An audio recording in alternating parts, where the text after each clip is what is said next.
ഈ ബൈചേട്ടൻ എപ്പോഴും ഈ തഗ് മറുപടികൾ പറയുന്നതുകൊണ്ട് അദ്ദേഹത്തിനോട് സംസാരിക്കാൻ ഒരു ചെറിയ പേടിയുണ്ടോ? ഇല്ല അത് കേൾക്കാൻ വേണ്ടി നമ്മൾ പറയും. തഗ് എന്തായാലും ഉണ്ട്. പക്ഷെ എന്നാലും നമ്മളടുത്തും സന്തോഷമായിട്ടൊക്കെ ഇറങ്ങിയ കാര്യം പറയും. പക്ഷെ എപ്പോഴും ഏത് മൂടാണെന്ന് നമുക്കൊന്നും അറിയത്തില്ല. അതുകൊണ്ട് എപ്പോഴും ഒരു എങ്ങനെയാണ് എന്നൊക്കെ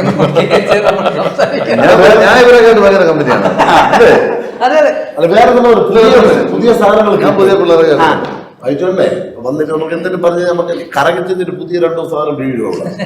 അതെന്തെന്നറിയോ, ബൈചേട്ടൻ ഈ പടത്തില് എന്തോ 2 വാക്ക് പറഞ്ഞു. അപ്പൊ എനിക്കും മനസ്സിലായില്ല, അവിടെ നിന്ന് ആർക്കും മനസ്സിലായില്ല. അപ്പൊ ഞാൻ ബൈചേട്ടാ ഇതൊക്കെ ഇപ്പോഴത്തെ പയ്യന്മാരുടെ സാധനം, ഏപ്പറാച്ചി അത് ഇപ്പോഴത്തെ പയ്യന്മാരുടെ സാധനം. അപ്പൊ ശരിയാ.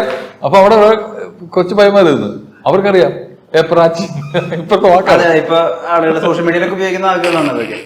ഇത് അനസിന്റെ ചെറുപ്പമായി വെക്കുന്നതുകൊണ്ട് സംഭവിക്കുന്നത്. ഞാൻ പിള്ളേരൊക്കെ ആയിട്ട് കമ്പനി അടിക്കും, പയ്യന്മാരൊക്കെ ആയിട്ട് അവർക്ക് വീറൊക്കെ വാങ്ങിച്ചു കൊടുത്ത് അവരെ കിട്ടും എന്തെങ്കിലും. ഇതറിഞ്ഞെങ്കിൽ 2 കമ്പനി അടിക്കായിരുന്നു. യവന്മാരൊന്നും അറിഞ്ഞു വേറെ പിള്ളേരൊക്കെ ഉണ്ട് ഇതിട്ട്. അത് കുറച്ച് ലോക്കലായിട്ട് നടക്കുന്ന പയ്യന്മാരാണെങ്കിലേ പറ്റുള്ളൂ. അമ്മയുടെ കയ്യിലേക്ക് ഇങ്ങനത്തെ വാക്കുകളൊക്കെ കിട്ടുള്ളൂ.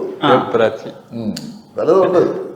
ഈ നമ്മളെ പലപ്പോഴും വളരെയധികം സഫിസ്റ്റിക്കേറ്റഡ് ഒക്കെ ആയിട്ട് സംസാരിക്കുന്ന സ്ഥലങ്ങളെക്കാളും കൂടുതലേ ചില മദ്യപാന സദസ്സുകൾ അല്ലെങ്കിൽ ചില സൗഹൃദ സദസ്സുകൾ അവിടെയാണ് കുറച്ചുകൂടി നമ്മൾ ഓപ്പൺ അപ്പ് ആവുന്നത്. അങ്ങനത്തെ സ്ഥലങ്ങളെ കുറച്ചുകൂടി അങ്ങനെയുള്ള സ്ഥലത്തിരുന്നാലും ഇതൊക്കെ കിട്ടുള്ളൂ. അങ്ങനെയുള്ള സ്ഥലത്തൊക്കെ പോയി ഇരിക്കുന്ന ഇടയ്ക്കൊക്കെ അവരവിടെ പിടിച്ചോണ്ടിരുത്തിയിരിക്കുന്നു.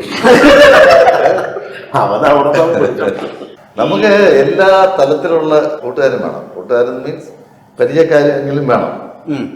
കുറെ സംഭവങ്ങൾ കിട്ടും.